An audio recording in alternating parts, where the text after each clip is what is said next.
여러분 안녕하십니까? 윌리스 전국 모의고사 국어 해설 강의를 해드리겠습니다. 10월 16일 날 시행한 전국 모의고사인데요.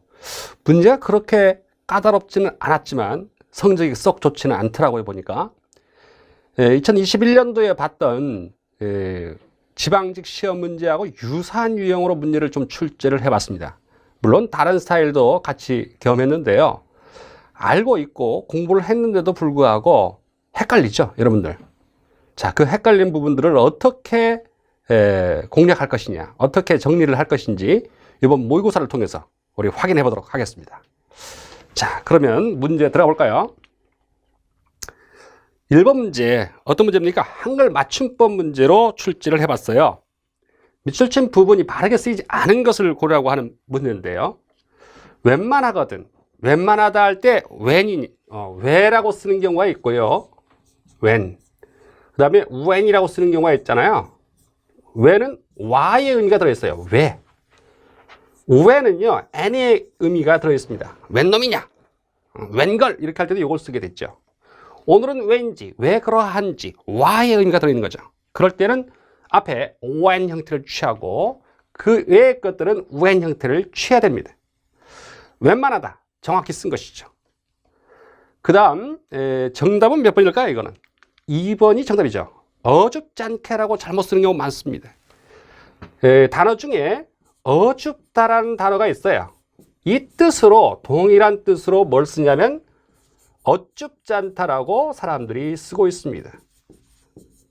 그래서 어줍다라는 표현은 잘 안 써요. 어줍은 잘 안 쓰는데 그 뜻으로 어줍잖은, 어줍잖게 이렇게 써야 되겠죠. 이 부분이죠. 줍이냐 쭈비냐, 그 부분이 문제의 포인트였습니다.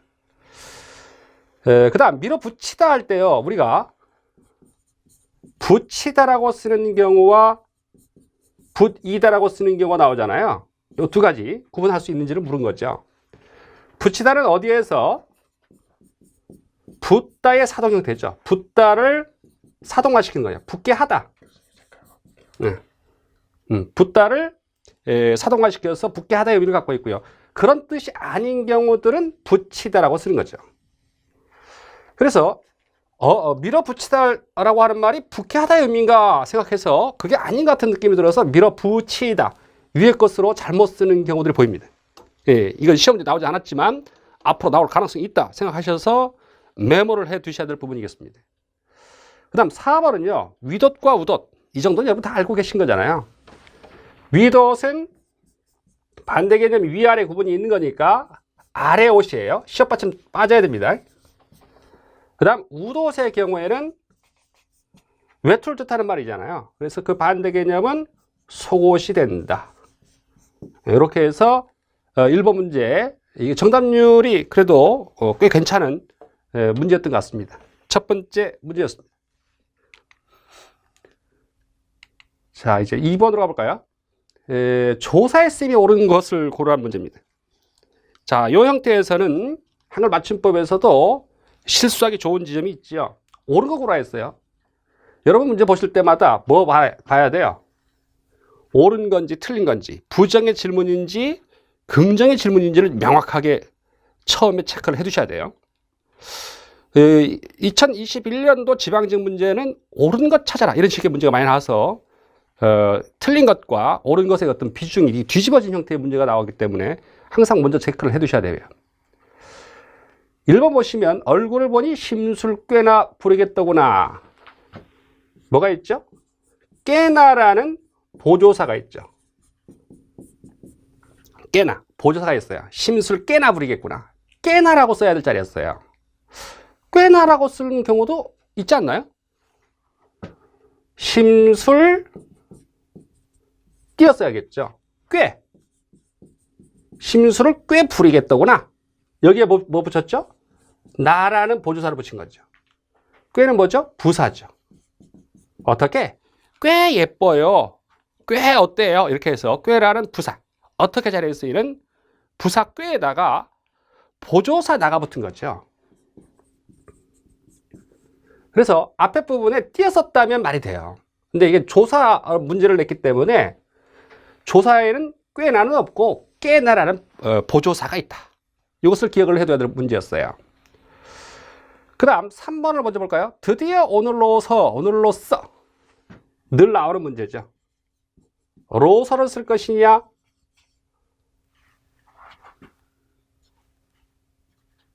로서를 쓸 것이냐. 자, 이 차이점을 우리가 간단하게 팁으로서 기억을 해둘 부분이 뭐냐면 뭐뭐이다라고 바꿔 쓸 수가 있어요. 로서는요. 그런데 로서는 뭐뭐이다라는 형태로 못 바꿔 쓰죠. 나는 수험생으로서 어떻게 될까요? 로서가 맞겠죠. 나는 수험생이다가 가능하죠. 나는 달고로서 꿩을 대신했다. 나는 달기다. 안 되잖아요. 올해로서 로서로 쓰게 됐죠. 그래서 뭐뭐이다라고 쓸 수 있는지 뭐뭐이다라고 바꿔 쓸 수 없는지가 포인트입니다. 따라서 이 순간은 오늘로서가 아니라 오늘로써가 돼야 됩니다. 뭐뭐이다가 안 되는 자리죠. 이다 안 되는 자리는 다 로서다라고 기억하시면 돼요. 4번 이제는 숙제를 하라던지 하는 소리 잔소리는 하지 않으마. 던지와 든지. 던이라고 쓰는 자리는 뭐죠? 과거 회상이거든요. 과거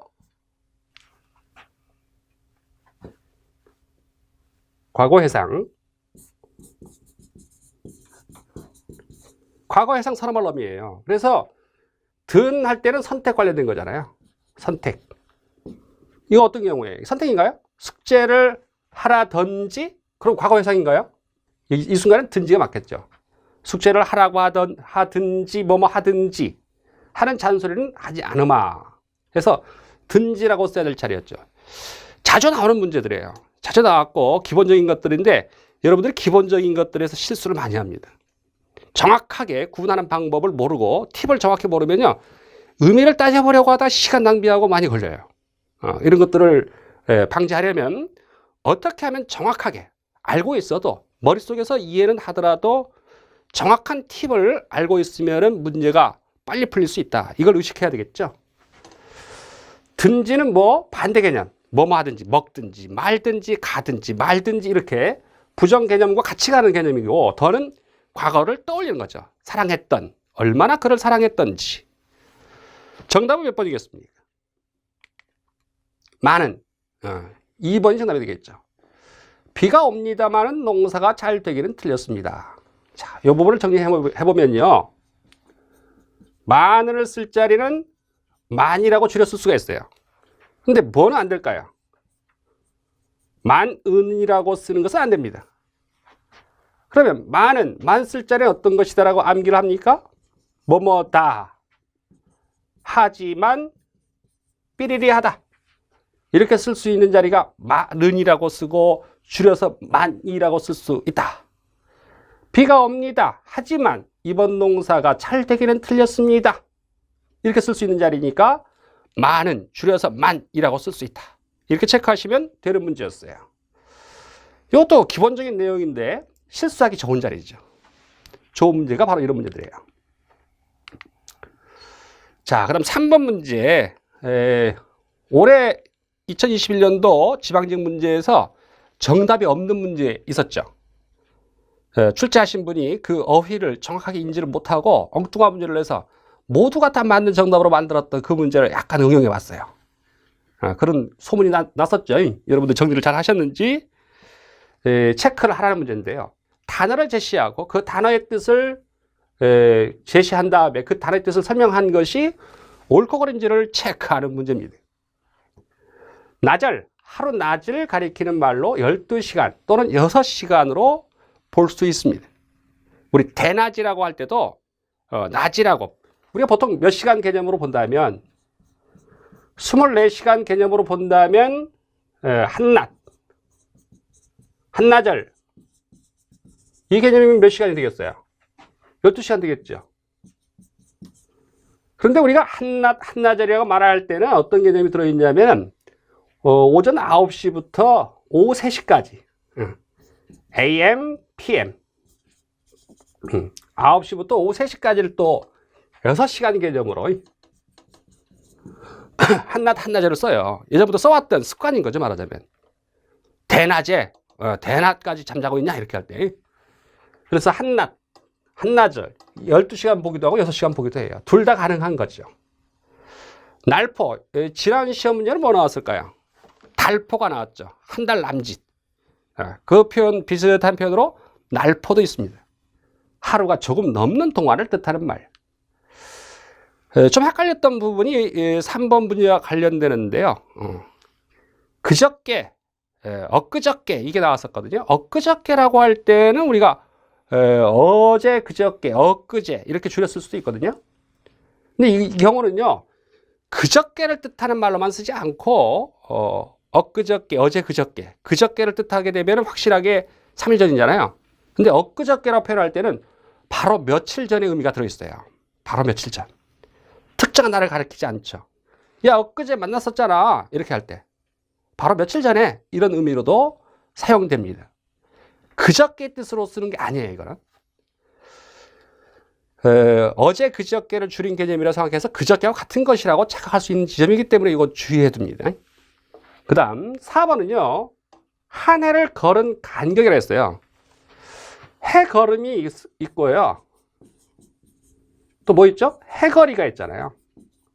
이게 출제됐던 지점이죠. 이걸 정확하게 정리를 했는지 시험 문제 2번 나왔어요, 이거. 그래서 정리를 해야 될 부분인데 한 해를 걸은 거 개념은요. 해거리라고 하는 거예요. 해거리. 한 해를 걸은 간격을 뜻하는 말은 해거리고 해걸음이라고 하는 뜻은 저물 무렵 있죠. 해가 넘어가는 무렵. 저물 무렵을 뜻하는 말이 해걸음입니다. 거르다. 거리. 헷갈릴 수 있는 점이죠. 출제됐지만은 또다시 나오면 걸리기 좋은 지점입니다. 그래서 정답은 몇 번? 4번을 정답으로 했어야 되겠죠. 3번 문제. 알면서도 걸린 친구들 꽤 있더라고요. 여러분 어땠어요? 어휘 문제는 전후 맥락을 잘 보시면서 그 뜻을 우리가 짐작을 해 나가야 되는데 기출문제에 나와 있는 어휘 정도는 여러분 정리를 해 두셔야 됩니다. 자, 그 다음 4번 문제 볼까요? 4번 문제는 관용 표현이라고 했는데 우리 관용 표현은 뭘 얘기하는 거죠? 관용어나 속담을 가리키는 경우 생각해 봐야 되겠죠. 바꿔 쓸 수 있는 관용 표현으로 적절하지 않은 것을 고르라고 했습니다. 정답은 몇 번이겠습니까? 2번이죠. 이제 상사에게 빌부터 더러운 짓을 하는 것은 그만두는 게 어때? 어떤 표현이든 간에 그 표현이 긍정의 의미로 사용되고 있는지 부정의 의미로 사용되고 있는지를 체크를 해보세요. 자, 빌부터 더러운 짓을 하는 것은 부정적인 의미잖아요. 부정적인 거예요. 그 표현을 가리키는 관용 표현을 써놓은 걸 보니까 손바닥을 맞추는 짓이 손바닥을 맞추는 짓이 더러운 짓인가요? 긍정 표현 같지 않아요? 부정 표현 같아요? 그래서 지금 제시되어 있는 것은 부정 표현인데 나와 있는 것은 그 과정 표현은 긍정 표현으로 나와 있어서 좀 냄새가 난다. 이게 냄새가 나면 틀린 거예요. 냄새가 나면 더러운 거예요. 더러운 거면서 그게 잘못된 표현이라는 것을 우리가 짐작해 볼 수 있어야 되겠죠. 자, 이 뜻은 발바닥을 핥답니다. 빌부터 더러운 짓을 하는 것은 발바닥을 핥는 짓. 그런 것은 하지 마라. 그만두는 게 어때? 라고 썼어야 될 자리였죠. 손바닥을 맞추다는 뜻을 같이 하답니다. 손바닥을 맞추다. 하이파이브 하는 거네요. 뜻을 같이 하다. 예를 들면 두 사람은 여지없이 손바닥을 맞췄고 국회의원의 힘이 그까지 양조장 허가 하나 내는 것쯤 서나품 하기였다. 되게 쉬운 거였다. 이런 식의 표현 문장에서 쓰일 수 있는 것입니다. 나머지는 다 맞는 표현인데요. 도서관으로 가는 길에 익숙해서 발이 익어서 라고 쓸 수 있습니다. 착실하던 그가 노름에 빠져들더니 결국 거지가 되고 말았다. 바가지를 차고 말았다. 바가지가 동냥하러 왔다 갔다 하잖아요. 바가지를 차고서요. 약점이 잡혔는지 코가 꿰였는지 코가 꿰이답니다. 꿰이었는지 꿰였는지 라고 쓰는 것이 합당하죠. 4번 문제는 많은 친구들이 쉽게 풀 수 있는 난도 하의 문제였다고 생각됩니다. 그 다음 보겠습니다. 비통사적 합성어로만 짝이 지어진 것을 고르라고 했습니다. 통사적 합성어, 비통사적 합성어. 자, 우리말 형태를 그대로 잘 살린 것이 통사적 합성어잖아요. 비통사적 합성어는 우리말 표현을 잘 살리지 않은 거죠. 자, 여기에서 생략된 부분이 없거나 조사가 생략돼 있으면은 통사적 합성어에 들어갑니다. 어떤 생략 부분이 없이 그냥 연결해서 붙여서 한 단어를 만든 거잖아요. 합성어라는 게 뭡니까? 원래 따로따로 쓰이던 어근이 결합이 되면서 새로운 의미를 형성하게 되는 경우잖아요. 작은아버지가 원래 작은 띄고 아버지였다가 숙부를 뜻하는 말이 되면서 붙여 쓰는 작은아버지 된 거잖아요. 그 경우는 뭐라고 봐야 되겠어요? 작은 아버지 이렇게 띄어 쓰는 걸 붙인 거예요. 이거는 어미잖아요. 작다의 작은 어간이잖아요. 어간과 어미가 있고 띄어 쓰던 걸 붙여버려. 새로운 의미를 형성해. 생략된 게 없어요. 이런 경우는 통사적 합성어에 속하죠. 그런데 어떤 경우는 본받다. 본이 명사예요. 이건 명사고. 빠졌다에 뭐가 빠진 거죠? 을 빠진 거죠. 을이 빠졌는데 이거는 뭐죠? 본을, 무엇을, 조사잖아요. 우리말에서는 조사를 빼고 말하는 것이 자연스러운 겁니다. 재미있다, 재미가 있다. 가가 빠졌어요. 이것도 조사 빠진 거죠. 그래서 조사를 빼고 말하는 것이 자연스러운 것이기 때문에 조사가 생략된 경우는 다 통사적 합성어로 봐야 된다 이거죠. 통사적 합성어로 본다. 비통사적 합성어는 생략된 것이 있는데 어미가 생략된 거. 어미가 생략된 거. 여러 성분이 생략된 거. 이런 것들은 비통사적이라고 볼 수 있겠습니다. 비통사적 합성어라고 볼 수 있습니다. 자, 이제 문제를 확인해 볼까요? 5번에 비통사적 합성어로만 짝 지어진 것은 답은 몇 번일까요? 2번이죠. 쥐다 했는데 잡이 어간이잖아요. 잡다, 잡고 고 같은 어미가 생략된 거죠. 여닫다, 열고 닫다 어미가 생략되었습니다. 날뛰다, 날고 뛰다. 이 날뛰다와 헷갈릴 만한 단어를 생각해 볼까요? 날고 뛰다 어미가 생략된 거고, 그래서 비통사적 합성어인데 날짐승이라고 할 때는 어떻게 될까요? 자, 날다의 날 부분에서 이건 고라는 어미가 빠졌는데 날짐승에서는 리을이 어미입니다. 실수하기 좋죠, 이거는. 자, 날다란 단어를 활용하면 날다, 나는, 날 이렇게 되죠. 우리가 띠를 할 때 리을처럼 어미입니다, 이게 어미. 그래서 이때는 어미니까 어간과 어미가 다 있는 거예요. 하늘을 날, 짐승. 조류를 뜻하는 말이 되면서 합성어가 되는 건데 생략 성분이 없는 겁니다. 그래서 날짐승, 날뛰다 이런 것들을 구분해야 됩니다. 날뛰다는 날고 뛰다, 날며 뛰다. 어쨌든 어미가 없구나 라고 판단하셔야 되겠고, 날짐승은 하늘을 날 짐승. 그때 리얼은 어미다. 그래서 어간과 어미를 구분하는 문제가 바로 통사, 비통사의 포인트 지점이 된다라고 기억을 해 두셔야 되겠습니다. 자, 나머지들은 여러분 스스로가 체크를 하시면 좋겠습니다. 6번, 품사가 다른 것을 고르라고 했어요. 6번 문제, 품사 문제. 아무리 못해도, 뭐가 못해도 못하다. 기본 유형이 못하다죠. 앞에 부분이 노래를 못하다. 그러면 어떻게 해야? 노래를 못한다 해야만 되는 경우는 동사겠죠. 니을을 붙여야 현재 시를 알려준다. 노래를 못하다, 노래를 못한다 쓸 수 있는 것은 동사죠. 니은이나 먹는다 같이 는을 붙여서 현재 시를 알려주는 거죠.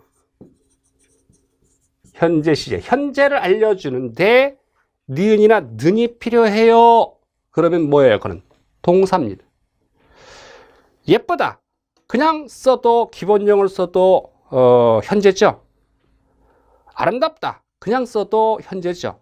기본형을 쓰더라도 여전히 현재 시를 알려주는 경우다 판단되면 그건 뭐예요? 형용사다. 예쁘다, 아름답다. 그대로 써도 다 뭐다, 이거 두 가지는 현재입니다.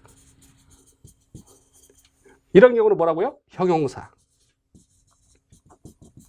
기본 형태에서 니은이나 는이 들어가면 현재를 알려준다. 그런 경우는 동사고, 니은이나 는이 들어가지 않고 그대로 써도 현재 시를 알려주면 형용사다. 이게 포인트입니다.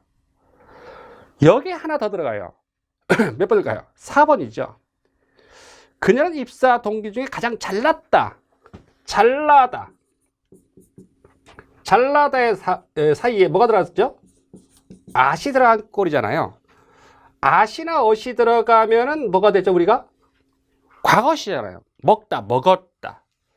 놀다, 놀았다. 아시나 어시 들어가면 과거시를 알려주는데, 잘나다의 경우에는 앗, 엇 형태가 들어가는 경우인데 시제가 어떻게 됩니까? 현재시입니다. 이게 특이사항입니다. 표준국어 대사전에서 이야기했던 최근에 정리를 하고 있는 건데요. 과거시인 아시나 어시, 과거가 아니라 현재시를 알려주는 경우는 뭐라고 기억하셔라? 동사라고 기억하셔야 됩니다. 잘생기다, 잘생기었다라고 쓰죠. 그건 과거인가요? 현재죠. 그 친구 지금 참 잘생기었다, 잘생겼다. 자, 이제 정리돼요. 니은이나 는 들어가거나 아시나 어시 들어갔는데 과거가 아니라 현재예요. 그러면 다 뭐라고요? 동사라고 보셔라. 이게 포인트입니다. 1번은 못하다, 형용사입니다. 아무리 못해도, 지금 개념에서 보면 20명은 못해도 20명은 좋게 넘을 것이다. 못하다. 못한다가 아니에요. 그 다음에 저렇다, 이렇다, 그렇다, 저렇다 형태 나오면요, 이것도 헷갈릴 수 있는데요. 저러하다를 줄여서 저렇다죠. 그 다음 저러다라고 하는 경우는 뭐예요? 저리하다, 이리하다, 그리하다, 저리하다. 이거는 저러다라고 쓰거든요. 모양이 저렇다, 모양이 저러하다. 이거는 형용사입니다. 자, 철수가 저러다. 이 경우는 동사죠. 이러다, 그러다, 저러다라는 동사, 이렇다, 그렇다, 저렇다는 형용사다. 의미는 저러하다와 저리하다의 차이가 있다. 그래서 동사와 형용사를 구분해 두셔야 됩니다. 저렇다는 형용사죠. 3번은 인사성이 바르다. 뭡니까? 현재시죠? 인사성이 바르다. 현재시입니다. 형용사죠. 1, 2, 3번은 모두 형용사고, 4번에 입사 동기 중에 가장 잘났다. 잘났다, 잘났어. 그럴 때는 동사인 것입니다. 6번, 최근에 아시나 어시 들어가서 동사를 얘기하고 있는 그런 경우를 우리가 살펴봤습니다. 7번 문제 보겠습니다. 띄어쓰기. 자, 최근에 뭐 나왔죠? 대대 띄어쓰기가 나온 적이 있어요. 너무 뻔한 건데 뭐만 알면 돼요. 대나 바 같은 것이요, 의존명사가 돼서 띄어쓰는 경우는 뭐라 바꿔봐요? 것 또는 곧 같은 것으로 바꿔 쓸 수 있겠다 판단되시면 띄면 되는 거예요. 의존명사이기 때문에. 앞에 뭐가 나올까요? 앞에 부분은 관형어가 나오겠죠. 어떤 형태의 관형어가 나와요. 그래서 대바가 것이나 곧 같은 걸로 띄어 쓸 수 있느냐 없느냐를 보고 답을 해야 되겠죠. 정답은 2번입니다. 띄어쓰기가 필요한 것 같습니다. 그 사람은 오직 졸업장을 따는 것에 애가 빠진 거죠. 따는 대에 목적이 있는 듯 했다. 근데 나머지는 어때요? 그 애는 노래는 잘 부르는데 춤은 잘 못 춰. 부르는 것 안 되잖아요. 날씨가 추운데 외투를 입고 나가거라. 추운 것 안 됐죠? 비가 이렇게 많이 오는데 차를 몰고 나가도 될까? 비가 많이 오는데 곧으로 못 고쳤습니다. 그래서 이것만 잘 알면 끝나는 거예요. 이런 팁을 정확히 알아야 돼요. 문제 쉬운 거였죠. 8번. 가의 내용에 자연스럽게 이어지는 남아의 순서로 적절한 것. 단락의 순서를 묻는 문제입니다. 문단의 순서를 묻는 문제가 좀 난도가 높은 문제로 출제가 됐는데요. 자, 이런 문제 풀 때 어떻게 해야 될까요? 우선 제일 먼저 뭘 봐야 될까요? 선택지를 먼저 보세요. 지문이 길어서 설명드리기가 참 복잡한데요. 자, 선택지 1, 2, 3, 4번을 먼저 보세요. 제일 먼저 뭐 보라? 선택지를 보세요. 당연히 묻는 건 적절한 거 찾으라는 문제겠죠? 틀린 거 고르라는 문제는 안 나와요. 선택지를 먼저 보셔서 1, 2, 3, 4번을 먼저 보시고 그 순서에 따라서 읽어 나가야 될 생각을 하라는 거죠. 그래서 1, 2, 3, 4번을 보니까 나로 시작하든지 가 다음인 거죠. 가 다음에 이어지는 것으로서 나인지 다인지 둘 중에 하나라는 얘기죠. 나가 먼저든지 다가 먼저든지 할 거라는 걸 알 수가 있어요. 나와 다. 그 다음에 선택지를 보니까 나 아니면 다로 시작해야 되는데 어떤 친구들이 있을까요? 선택지를 먼저 보지 않고 가나다라 순서를 자기가 정해놓은 거예요. 다 나가라 이렇게 정해놨어요. 선택지를 보니까 없어요. 얼마나 당황스러운 걸까요? 당황스럽겠죠. 다시 또 읽어야 되니까요. 그러니까 늘 뭐 먼저 체크하라. 선택지 1, 2, 3, 4번에 나와 있는 순서를 따라가면서 읽어보는데 모든 단락과 단락의 연결은 연쇄적이에요. 예컨대 A라는 말이 한 단락이 끝에 나오면 그 다음 단락으로 다시 또 A로 이어지고 B가 나오면 그 다음 단락에서 B로 시작하는 부분이 나오고 이렇게 연결고리들을 갖고 있다라고 보시면 됩니다. 근데 단어가 그대로 이어지는 경우는 되게 쉬운 거고요. 여기에 뭐가 나왔는데 장점이 있다 해놓고 그것의 예시를 보여주는 경우도 있고 그렇죠. 설명해 주는 경우 뭐 장점이 있다. 그 장점의 구체적인 예를 그 다음 단락으로 이어서 말하는 경우들이 있기 때문에 연쇄적인 것을 항상 의식해 두셔야 되겠고 또 하나는 뭐였죠? 서론이 보여주는 거, 결론이 보여주는 특징들을 우리가 기억해야 됩니다. 서로는 흥미를 유발하는 것이고 당연히 무엇을? 현재 상황. 어떤 사건이 요즘에 있었어요. 현재 뭐가 문제가 되고 있어요. 라고 하는 부분이 서론에 일반적으로 나오죠. 문제 제기를 하는 거죠. 그럼 문제 제기를 한 다음에 본론에서 그 문제를 어떻게 풀 것이냐는 문제 해결 방안 같은 것들을 제시하고 마지막 결론 지으면 뭐 얘기하죠? 정부는 뭐뭐 해야 한다. 과제죠. 일종의 남은 과제. 해야 될 과제들이 무엇인지를 문제를 해결하는 부분들을 본론에서 다 다룬 다음에 그것에 대해서 강조하면서 본론 내용을 정리하면서 앞으로 해야 될 일이 무엇인가를 마지막에 제시하는 형태들이 일반적인 칼럼, 논설문 형태에서 흔히 나오는 것이다. 이렇게 기억을 하고 있어야 돼요. 그래서 선택지를 보시면요. 가에 이어지는 부분이 난지 단지 확인해 볼까요? 다시 또 올라가서 자, 가를 먼저 보시면 끝에 부분이 뭐 나왔어요? 유전자가 끊임없이 자기 복제를 하기 위해서 저줄에 묶인 개며 사람들을 숙주로 이용할 뿐이라고. 진화생물학자들은 점잖게 말합니다.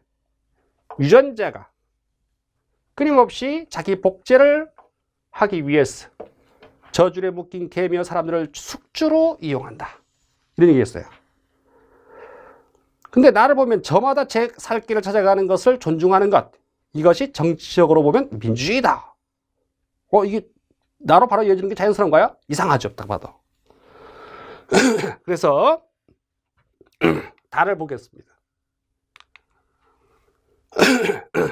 그렇다. 수천 수억 년의 세월에서 보면 개별적 존재들은 그저 유전자의 숙주로 보인다.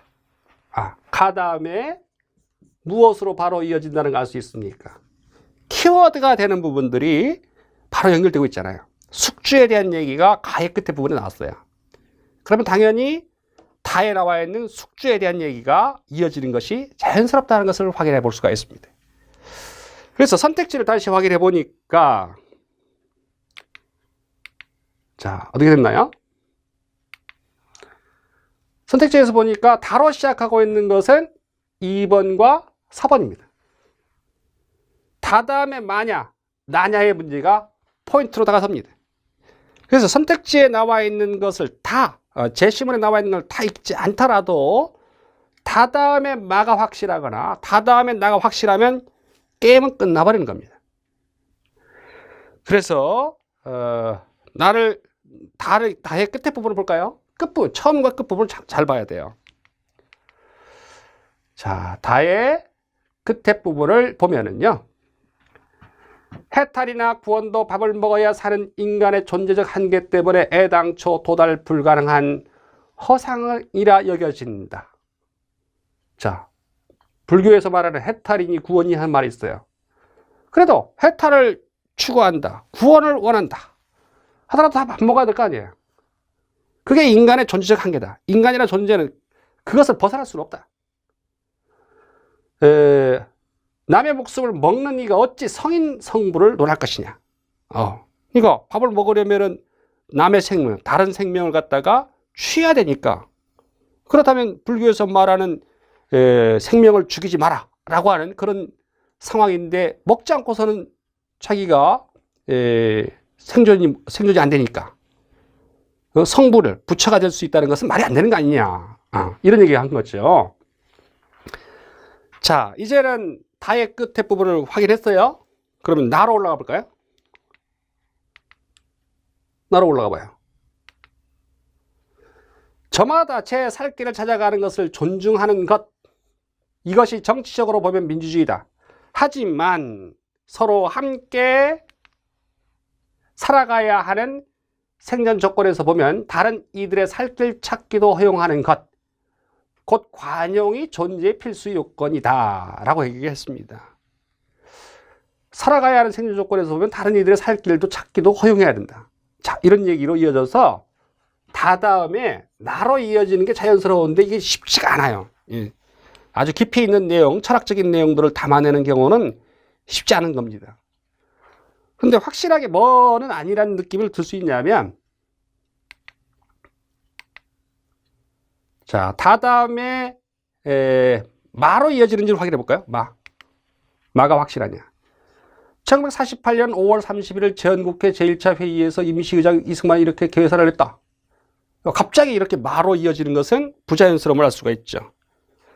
그래서 선택지에서 보면은 다 다음에 나로 이어지고 나의 끝에 부분을 보시면은 마가 이어진다는 것을 확인할 수가 있습니다. 그래서 여기에서 지문들을 하나하나 다 읽을 시간은 없습니다만 포인트는 뭐라는 거 잊지 마세요. 연결고리들을 찾아내라. 지문을 다 읽을 필요는 없다. 다 읽는 건 뭐예요? 바보들이라 하는 거죠. 바보 아니야? 듣는 바보 기분 나쁘겠지만.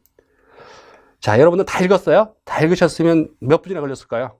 여기 나와 있는 국어 문제만 푸느라고 한 25분, 30분 걸리겠네요. 그럼 나머지는 문제 안 풀 거예요? 그래서 시간 절약을 위해서 이런 흐름들을 봐두셔야 됩니다. 흐름들. 어떻게 풀 것이냐 하는 흐름들을 봐서 확실하게 라 다음에 나다. 이게 확실하면요. 게임 끝난 것일 수 있잖아요. 라 다음에 나 나와 있는 게 있나요? 선택지에서? 없죠. 그래서 연결고리가 확실한 부분이 발견되면 읽어나가다가 요거하고 요거 다음에 라 다음에 확실히 나야. 선택지를 확인하세요. 라 다음에 나와 있는 건 아무것도 없네? 그럼 정답이 2번이죠.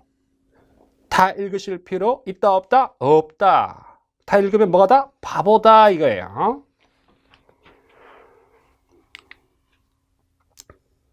정답은 4번입니다.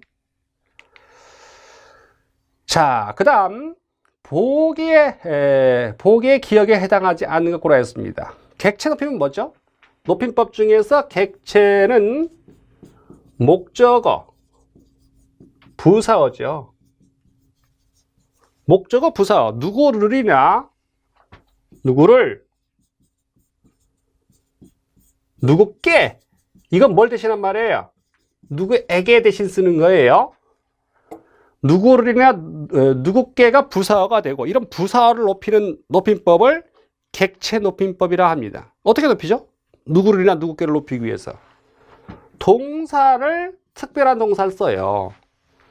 주다 대신에 뭐 쓸까요? 들이다 쓰죠. 주다를 대신해서 누구께 들이다 합니다. 그 다음 데리고 대신에 뭐 쓸까요? 모시고 이렇게 쓰겠죠. 모시다라는 단어도 누구를 모시고 이렇게 씁니다. 보다, 할머니를 보다라고 할까요? 배다라고 해야 돼요? 뵙다라고 해야 돼요? 둘 다 됐죠. 할머니를 뵈다, 할머니를 뵙다. 이렇게 특수한 동사를 사용함으로써 객체를 높이는 경우를 우리가 객체 높임법이라고 합니다.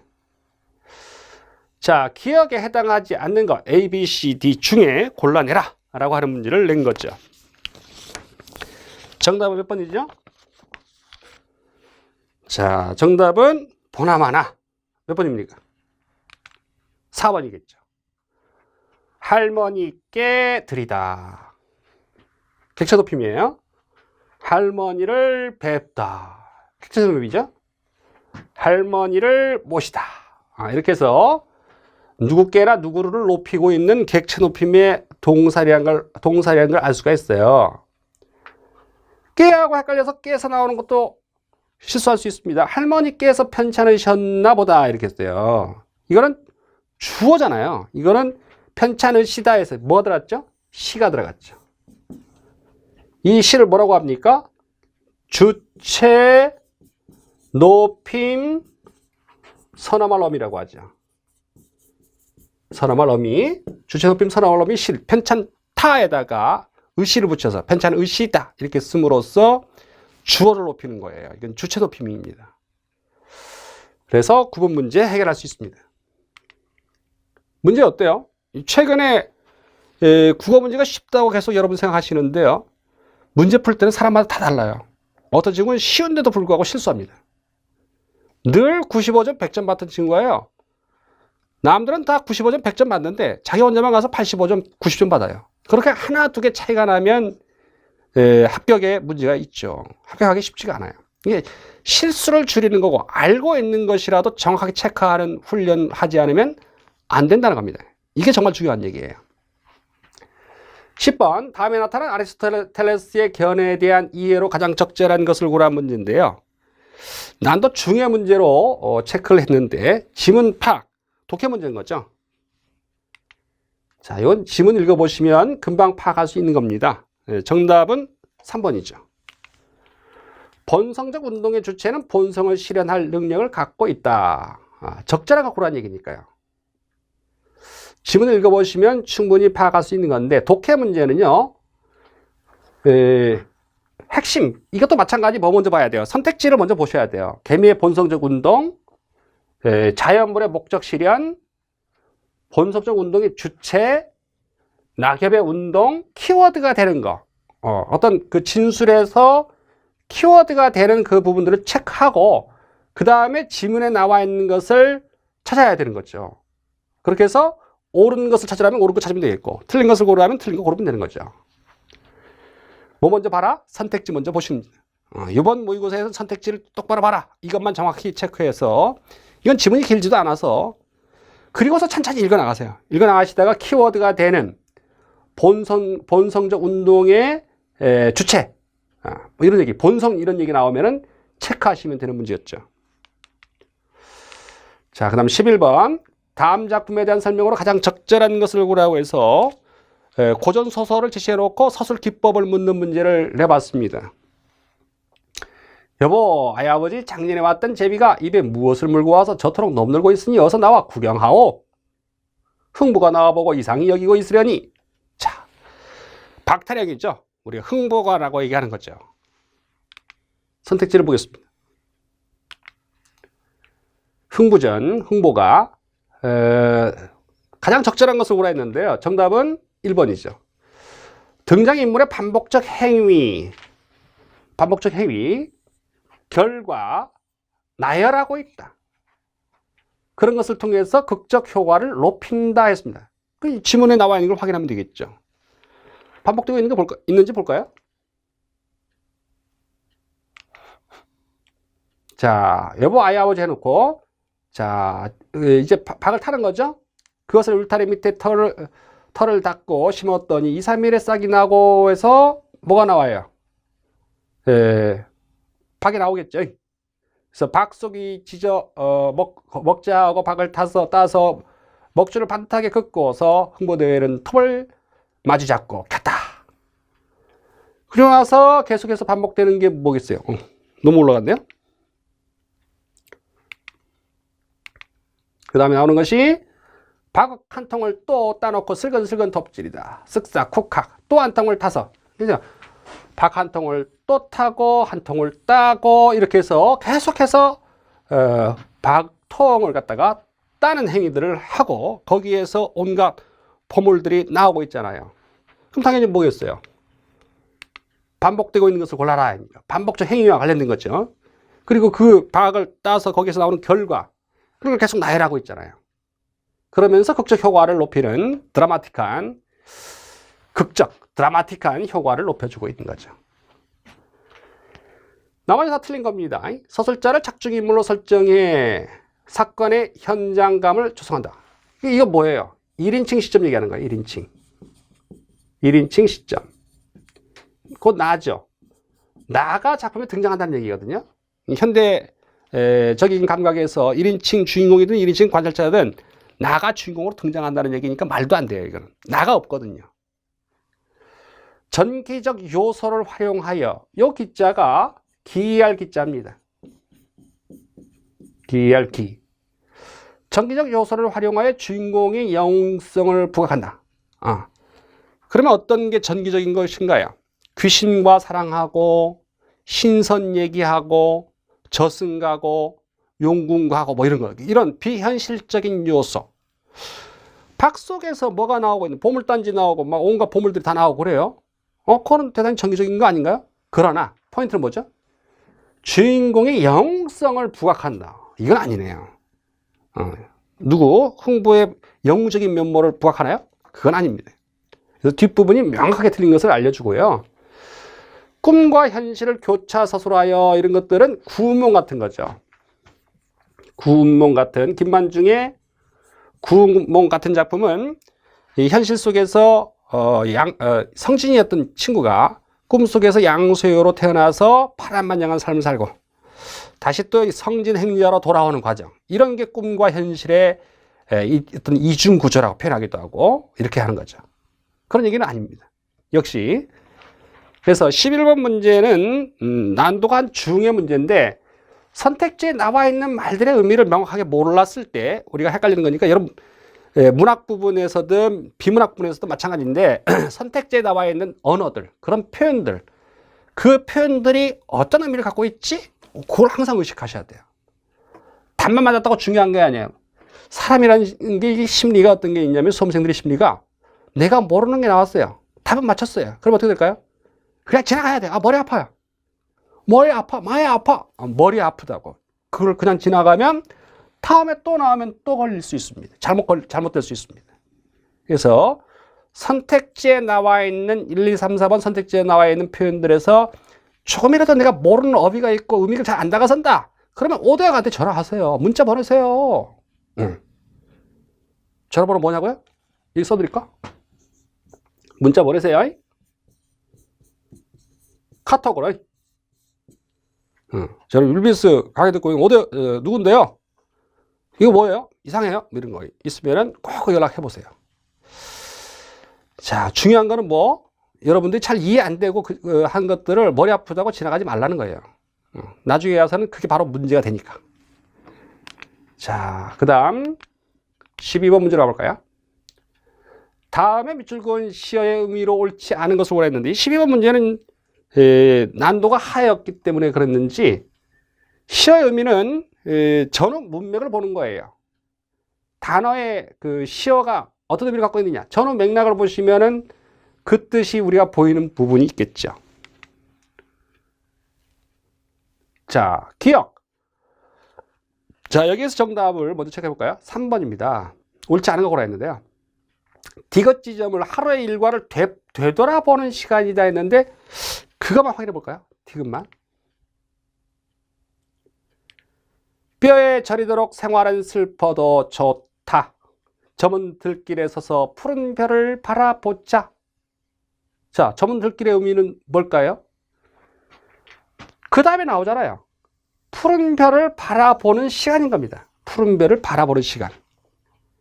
표현된 것의 전후만 보시면 돼요.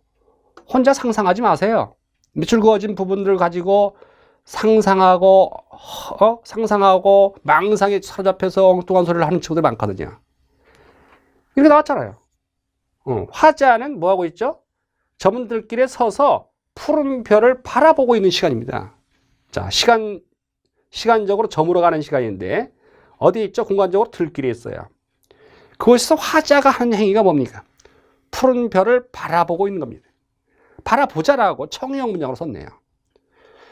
그렇다면 화자가 생각하는 저문 들길, 누구의 입장에서 항상 생각해야 될까요? 화자 입장에서입니다. 시적 화자가 어떤 생각에서 이 말을 하고 있는지를 체크하라는 문제란 말이에요. 그러니까 저문 들길은 뼈에 저리도록 생활은 슬퍼도 슬픈 생활 속에서 뼈마디가 쑤시고 힘들고 어려워요. 고통스러워요.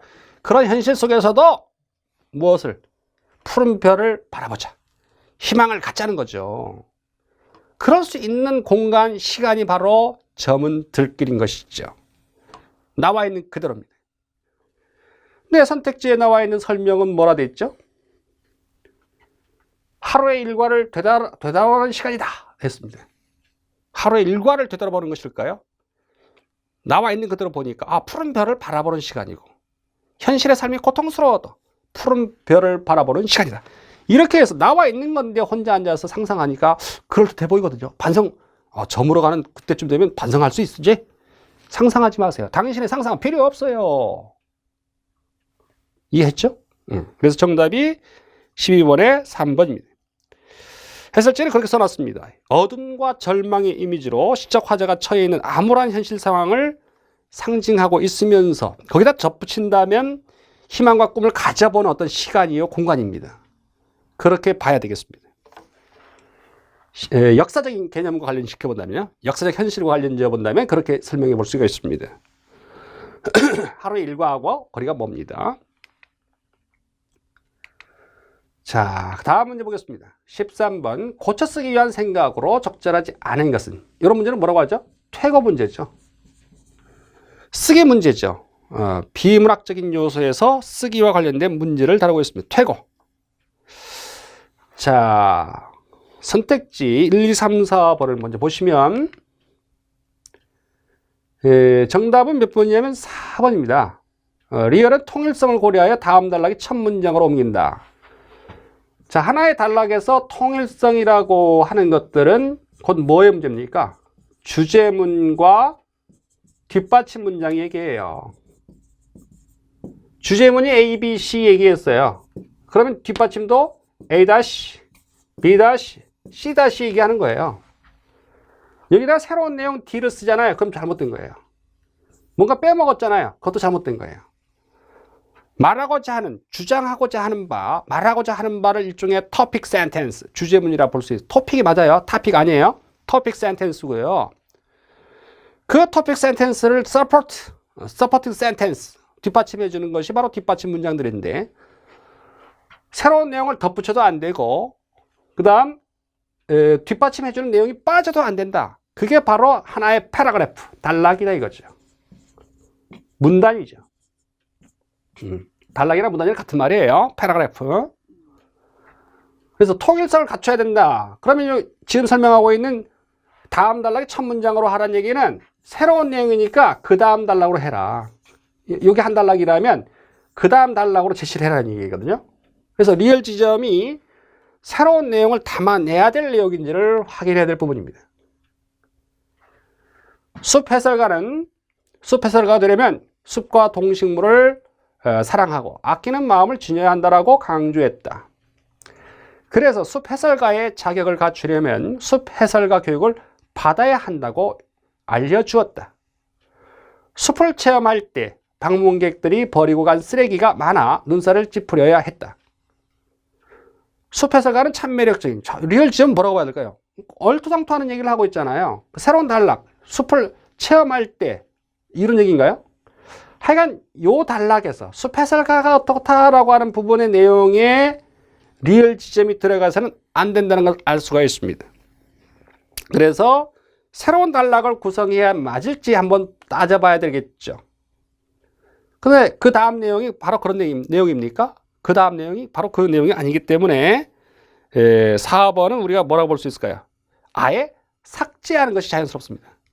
그 다음 단락으로 이어지는 게 부자연스럽습니다. 아예. 그래서 4번은 말이 안 되는 것으로 처리를 해야 되겠죠. 그 다음 설명과 관련하여 그 성격이 다른 것을 고르라고 했습니다. 철수가 죽었다라는 주동문에 대해서 주동의 반대는 뭘까요? 주사, 사동이죠. 주사, 사동이에요. 영희가 철수를 죽였다 같은 문장을 그것의 사동문이라 한다. 사동문이나 사동사는 그에 대항하는 주동문, 주동사를 반드시 전제로 해서 성립된다. 한국어에서 사동문은 주동사 어간에 이히리기 우구추 같은 사동전미사를 붙여서 만들거나 뭐뭐하게 하다 같은 형태를 취해서 만들어지기도 한다 했습니다. 사동이라는 게 뭐라는 거 알겠어요? 뭐뭐하게 하다, 시키는 거죠. 시키다, 뭐뭐하게 하다, 뭐 이 정도로 체크하면 되는 거 아니에요? 그래서 문제는 대단히 쉬웠던 문제인 것 같은데 정답은 사동이 아닌 걸 찾아내라는 문제예요. 세우다. 세우다는 서, 이, 우, 다를 줄여놓은 거예요. 세우다. 서게 하다인 거죠. 그들이 그에게 총격을 가해 온 것은 그를 놀래주기 위한 것이었다. 원래 뭐가 있죠? 놀라다가 있어요. 놀라다. 주동사죠. 자동사죠. 놀라다에 뭐가 붙었어요? 이. 놀라게 하다의 의미를 갖는 놀라게 하다. 놀라게 하다의 의미를 갖는 놀래다가 있는 거죠. 놀라게 하다, 놀래다. 그래서 이것도 시키는 겁니다. 4번, 아스팔트를 녹이다, 녹게 하다. 당연히 사동이죠. 끼이었다가, 끼다에다가 뭐가 들어갔죠? 이가 들어간 거야. 끼이다. 깡패들 싸움에 끼이었다가 정악을 당했다 했습니다. 자, 이건 피동인가요? 끼이다 하면 피동인데 문맥상으로 보면 끼었다가 의미상으로 성격이 좀 다르다 했는데 끼었다가 3번은 우리가 뭐라고 볼 수 있겠어요? 끼이다 관련해서 체크를 해본다면 끼이다의 피동사죠. 피동사. 이거는 주동, 사동 개념이 아니라 사동 개념이 아니라 끼이다. 피동입니다. 피동. 끼는 게 되다. 당하다입니다. 이게 당하다. 끼는 걸 당하여서 끼이다. 그가 싸움에 끼이다. 끼인 거죠. 문틈에 장갑이 끼이다처럼 피동사 개념이 들어있는 것입니다. 피동 반대 개념이 뭐죠? 능동이죠. 능동은 자신의 능력으로 하는 거. 피동은 당하다. 뭐뭐하게 되다죠. 이거는. 아주 기초적인 문제를 냈어요. 14번 문제는. 물론 난도는 중이라고 해놨지만요. 아주 기본적인 내용들을 다루고 있는 거예요. 어렵다고 생각하시면 안 되는 문제였습니다. 대부분 아시았을 텐데 어떤 친구가 와서 선생님 너무 쉬운 걸 틀렸어요. 피동 부분하고 사동하고 헷갈려갖고요. 그게 언제나 다 헷갈리는 문제예요. 헷갈리니까 문제가 되는 거예요. 자, 그 다음 문제 볼까요? 외래어 표기법, 구의 로마자 표기법이 모두 맞는 낱말들끼리 묶인 것을 고려했습니다. 정답은 1번이죠. 플루트 했는데요. 플루트 할 때 우가 장음이에요. 장음인 경우는 옴 경우는 어떻게 해야 돼요? 그 다음 자리에 뭐가 나왔을 때 P, T, K 발음이 나요. 그러면은 당연히 어떻게 해야 돼요? 플루트, 푸트, 크로스죠. 푸트크. 장음이 온 다음에는 긴 발음이 난 다음에 PTK가 나오면은 푸트크라고 써야 되니까 플룻이 아니라 플루트 이렇게 쓰는 거죠. 그 다음에 대생, 버섯 전골, B-E-O-S-E-O-T. John, J-E-O-N-G-O-L. 정확히 썼습니다. 여기서 대문자로 쓰시면 안 돼요. B 같은 거. 음식들, 의식주는 첫 글자를 다 소문자로 시작해야 된다라고 아셔야 되겠고요. 고유명사는 대문자로 시작하잖아요. 1번이 다 맞습니다. 2번은 뭐의 문제일까요? 렌지? 자, 알파벳 A예요. 알파벳 A가 발음 나오는 형태를 볼까요? 에 발음 나올 수도 있고요. A 발음 나올 수 있죠? 그 다음 E 발음 나올 수도 있어요. 자, 요 발음은 M입니다. 요 발음은 어떻게 해요? A죠. 알파벳 A라고 표기되어 있는데 에 발음이다 하면은 아예 A인 거고요. A라고 할 때는 A. 이건 당연히 E겠죠. 렌지, R-A-N-G-E예요. 근데 이게 에 발음이었으면은 아예 렌지 해야 될 거 아니에요, 렌지. 이렇게 될 거 아니에요, 원래. 렌. 근데 이게 아닌 거죠. 어이의 레를 쓴 거 보면은 요 발음이 A인 거죠. 레인지. 가스 레인지. 레인지죠. 그래서 첫 번째 나와 있는 렌지가 잘못돼서 문제를 일으켰어요. 레인지가 맞아요. 리더십 맞고요. 뭐라고 나와 있는 건 다 틀린 거예요. 쉽이라고 나와 있거나, 쉬라고 나와 있거나, 쇠라고 나오면 다 틀린 거예요.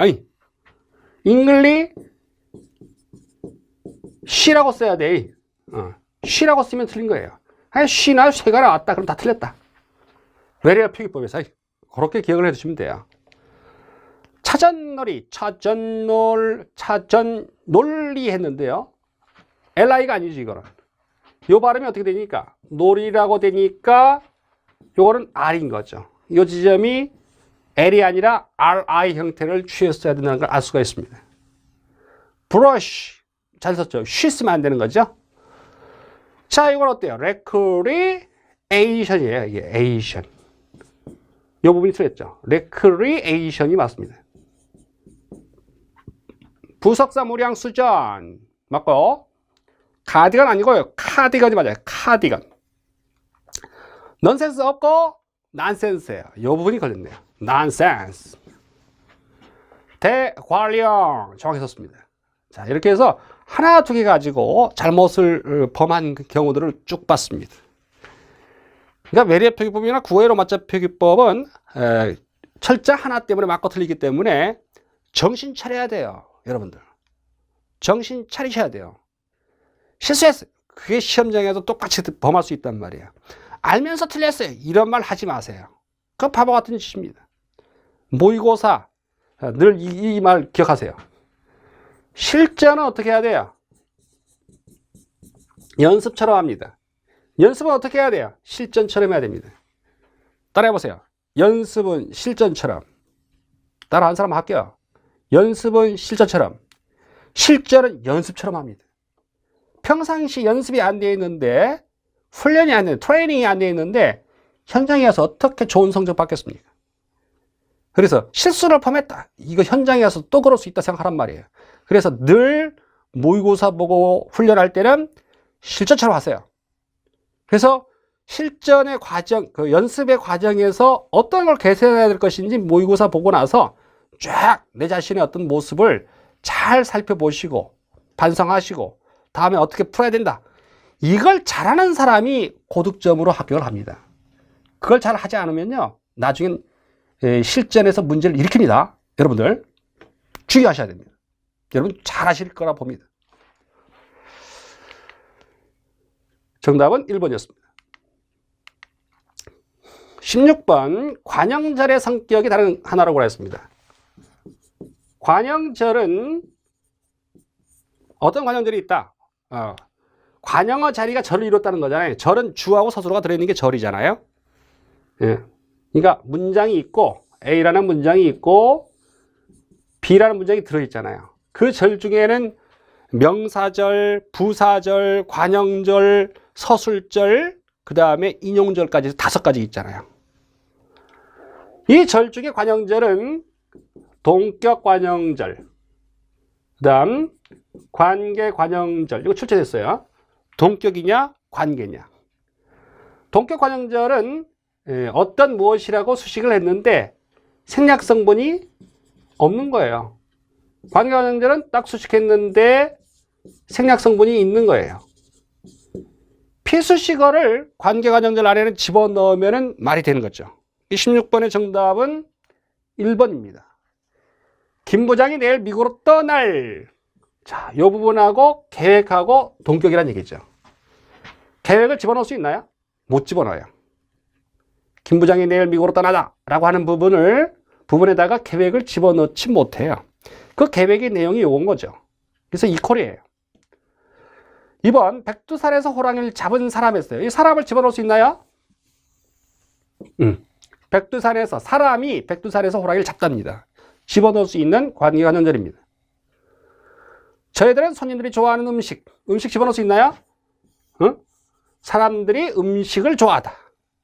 그래서 목적어가 올 수 있어요. 무엇을 좋아하다니까요.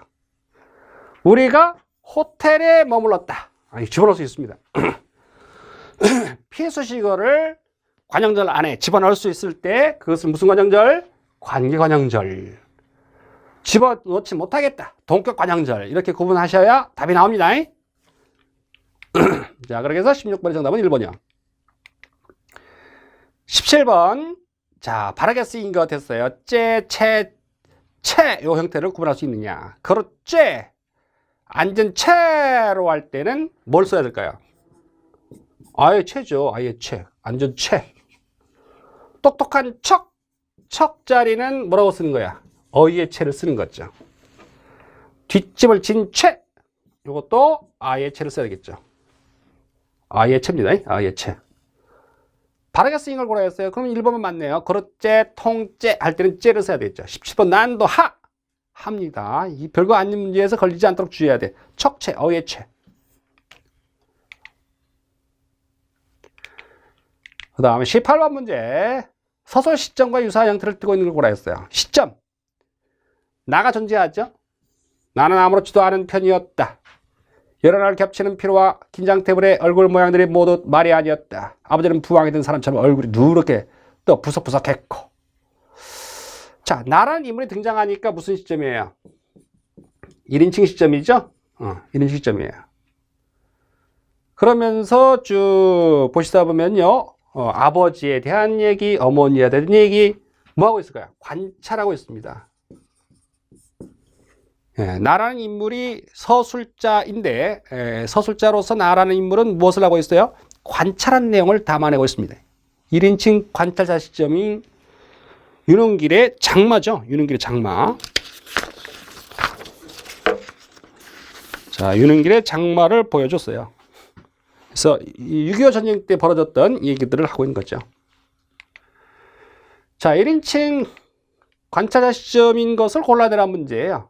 그와 유사한 거예요. 장마 나와 있습니다만. 정답은 몇 번입니까? 1번이 바로 1인칭 관찰자 시점입니다. 그 꽃은 어디서 왔니? 벚꽃구나 하고 어머니가 여자 목소리인데요. 그 꽃은 어디서 왔니? 벚꽃구나 하고 어머니가 말씀하셨습니다. 그러나 갑자기 말문이 막혔습니다. 이걸 엄마 드리려고 유치원에서 가져왔어 하고 말하기 어쩜 몹시 부끄러운 생각이 들었습니다. 그래 잠깐 망설이다가 이 꽃 저 사랑 아저씨가 엄마 갖다 주려고 줘 하고 불쑥 말했습니다. 꽃을 들고 냄새를 맡은 어머니는 내 말이 끝나게 무섭게 놀란 사람처럼 화닥닥 하였습니다. 죄송합니다. 나라는 인물은 사랑 손님과 어머니의 러브라인을 지켜보고 있는 존재였죠. 사랑 손님과 어머니라는 1인칭 관찰자 시점입니다. 정답은 1번이죠. 이 정도 여러분 알 수 있죠. 2번. 자, 이인국 박사의 병원은 두 가지 전통적인 특징을 가지고 있다. 병원 안이 먼저 하나도 없이 정결하다는 것과 그는 새로 온 환자의 초진에 서는 병에 앞서 우선 그 부담 능력을 감정하는 데서부터 시작한다. 어때요? 전적 작가 시점인 거죠. 나가 등장하지 않아요. 3번. 새침하게 흐린 품이 눈이 올 듯 하더니 눈은 아니오고 얼다가 만비가 추적추적 내리는 날이었다. 김첨지 나오는 운수 좋은 날이죠. 이 역시도 전적 작가 시점이고요. 나는 그 너무도 간단한 노인의 체념에 오히려 불쑥 짜증이 치솟았다. 1인칭 주인공 시점입니다. 나란 인물이 자신의 감정을 주로 나가 주인공이 돼서 나의 이야기를 들려주는 1인칭 주인공 시점입니다. 이런 18번 같은 문제는 완전 기본이에요. 이번 시험 문제, 모의고사 문제 제가 낸 거 어떤 것들 냈냐면 올해 나온 2013년도 기출문제를 응용하면서도 다양한 분야에 걸쳐서 핵심적인 사항들이라고 보는 그런 부분을 중심으로 해서 낸 거예요. 지방직보다는 약간 어렵습니다. 여기다 플러스 한 20점 정도는 여러분 받으실 거예요. 꾸준하게 하시다 보면. 70점 받으셨다고? 그래도 90점 받을 거예요. 60점 받았다고요? 80점. 거기다 조금 더 노력하면 90점, 100점 받아요. 문제가 어렵건 쉽건 어떤 문제든지 정확하게 풀 수 있는 훈련을 하시는 게 국어는 중요한 겁니다. 여러분들 모의고사는 시험 성적 좋다고 기분 좋아서 여러분 술 마시고 놀라고 내는 게 아니에요.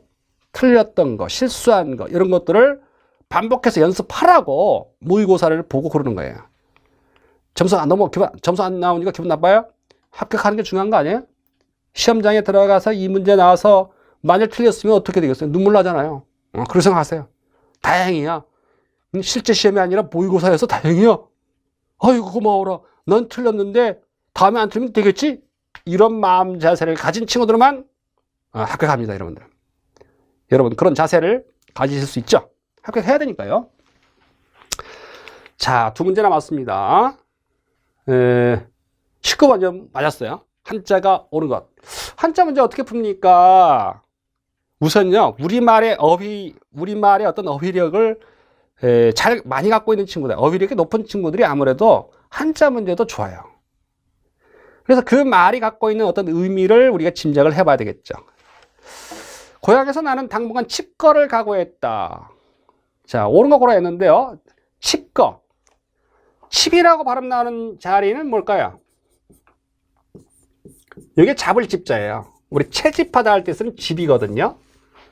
여기다 뭐 붙였더니 벌레 충 들어갔더니 벌레가 꿈틀꿈틀거리는 거예요. 꿈틀거리다 개념의 칩으로 바뀌죠. 칩거하다. 그 다음에 거자는 살 거자죠. 1번이 맞습니다. 칩거라고 하는 글자가 맞습니다. 수물칩이죠. 수물칩. 벌레가 숨어 있어요. 수물칩. 살거. 그는 잠시 체념에 빠져 있었다 했는데요. 이거는 띠대자잖아요. 이 글자가. 띠대자예요. 띠대자 옆에다가 물 들어가면 뭐예요? 이거는 막힐체자죠. 막힐체. 우리 뭐라고 쓸 때 체증, 체증이 있어요. 교통체증 할 때 막힐 체자예요. 수채구멍, 물 막는 거예요. 체념이라고 할 때는 옆에다가 뭘 들어가냐면요. 말씀은 들어가요. 말씀은 들어가고 뭐가 들어가서 황제할 때 제자 들어가서 진리제자. 체로도 발음 나죠. 진리, 참진리. 사성제 할 땐 제자예요. 사성제, 고성제, 고진멸도. 불교의 가르침을 얘기할 때 그때는 어의 제자인데요. 체념이라 할 땐 요 체자습니다. 생강점자. 그 다음 첨단이라 할 때 이거는 구슬옥이 들어가거든요. 요 부분 게임한 거예요. 요 자리에 뭐가 나와야 되냐면 설립자 나와야 돼요. 이게 단장할 단. 단장할 단. 뭐 단장한 자세 할 때 단장할 단. 종이라 썼나? 단장할 단. 그 다음에 실마리를 뜻하기도 하죠. 실마리 단 이렇게 하죠. 단이고요. 이거는 서자예요. 서. 구슬로 부수가 들어갈 게 아니라 설립자가 들어갈 자리였습니다. 파악하다. 파악하다는 게 파가 깨뜨릴 파인가요? 사건의 진상을 파악하다. 악자는 잡을 악자거든요. 파자는 좀 이상하죠. 봐도. 파자는 무엇을 잡을 파가 들어야 됩니다. 이게 꼬리파거든요. 꼬리파. 배 손수 들어가서 잡을 파자가 됐죠. 이건 깨뜨릴 파자예요. 진상을 깨뜨려버렸다 이상하잖아요. 깨뜨릴 파를 알면서도 진상을 파악하다 하는데 깨뜨리다? 그러니까 여러분들 항상 어떻게 해야 돼요? 내가 아는 글자면요 써야 돼요. 한글로. 왜? 당신의 머리는 한문의 머리가 아니거든. 영어 머리는 조금 있고 한국어의 머리니까 당신이 이해하기 좋은 한글로 써버려요. 검찰은 사건을 깨뜨리다? 말이 이상하잖아. 진상을 깨뜨리다? 말이 안 돼. 그래서 아는 글자들은 밑에 써라. 그리고 뭘 확인하라? 부수 확인하라. 부수. 부수를 확인해라. 벌레들이 어떻게 숨어 있어요? 벌레가 숨어 있다? 벌레충, 부수.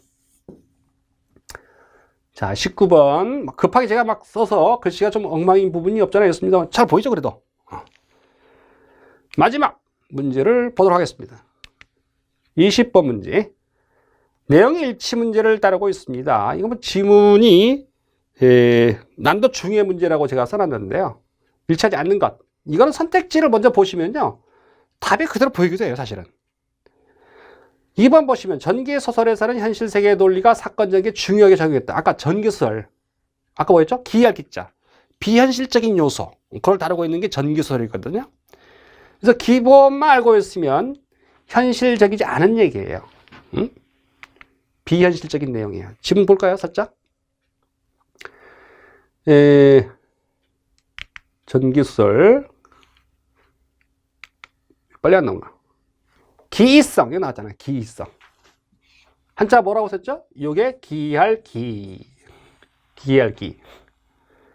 그래서, 기이성은 소설의 역사적 발전 단계에 따라 구현되는 양상이 달라지는데, 라고 하면서 전기소설. 이게 나왔죠. 초현실적. 존재가 현실계나 환상계에서 활약하는 것. 이런 걸 다루고 있다 했잖아요. 그래서 전기소설의 기는 어떤 거? 초현실적인 거. 현실을 벗어난 세계. 그것만 알고 있어도 이 문제를 틀리면 바보 되는 거죠. 자, 정답은 2번입니다. 여러분 어떻습니까? 이 시간을 절약해야 될 순간에 합리적 판단을 하고 여러분들이 정확한 답을 체크할 수 있는 훈련을 해야 되는데 나는 도대체 어떤 방식으로 문제를 풀고 있나? 얼마나 많은 시간을 허비하고 있나? 1시간을 주고 풀면요. 100점 맞을 친구가 되게 많을 거예요. 근데 20분 안에 5과목이잖아요. 한 과목당 20분 안에는 풀어야 됩니다. 그래서 시간 안배를 어떻게 할 것이냐. 국어만 보는 게 아니라 영어도 같이 보고 국사도 같이 보고 5과목 다 같이 보잖아요. 그래서 다 같이 볼 때 어떻게 시간을 안배할 것이냐. 처음에는 느릴 수 있어요. 근데 점차적으로 시험장에 들어갈 때까지 속도를 높여가야 됩니다. 빨리 문제를 풀 수 있는 훈련을 해야 돼요. 그러면 팁이 되는 것들은 빨리 체크하셔. 빨리 풀 수 있는 게 뭐냐. 읽어보면 명확하게 답을 찾아낼 수 있지만 시간의 문제가 더 큰 문제로 다가설 때가 많아요. 그리고 실수를 어떻게 줄일 것이냐. 이런 것들을 모의고사를 풀면서 연습하시는 겁니다. 여러분 반드시 합격해야 됩니다. 그러려면 시간 안배 잘 하시고 문제 풀 때 방법과 요령을 정확하게 캐치를 해라. 이게 오늘 모의고사 강의에서 드리고 싶은 말씀입니다. 여러분 고생 많으십니다. 합격할 때까지 정신 차리시고 달려나가십시오. 고맙습니다.